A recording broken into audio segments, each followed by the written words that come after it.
Assalamu alaikum. Амансыздарбы, кыргызстандыктар.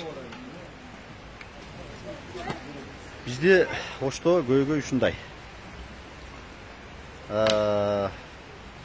Бүгүн бир 3 күндөн бери суу жок. Анан ушул жерде ушинтип аз кезектешип атып дагы адамдар аз калды. Ушунча эле адам калды, Кудайга шүгүр. Бирок ана жерде челек менен алып дагы куюп атышат.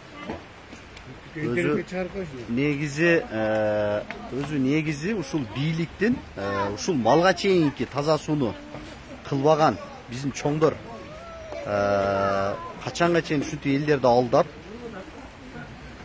суу болуп атат, мына болуп атат, мынанча пул кетти, мынча кетти деп жалган айтып жөн эле адамдардын кулагына лапшаны иле бересиңер. Мынандай эле айтайын силерге.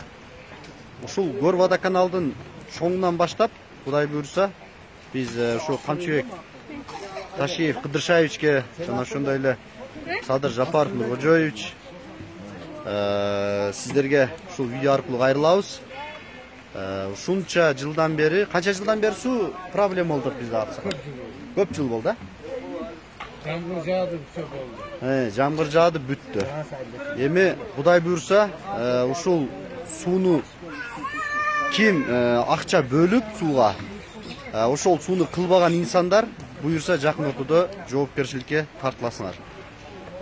Ошо биз урматтуу Ташиев Камчыбек Кыдыршаевич ушул суу жактагы коррупцияны иликтесеңиз, Кудай буйрса, көп адамдар чыгат бунун артынан.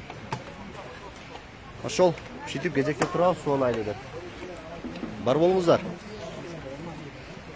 Assalamu alaikum.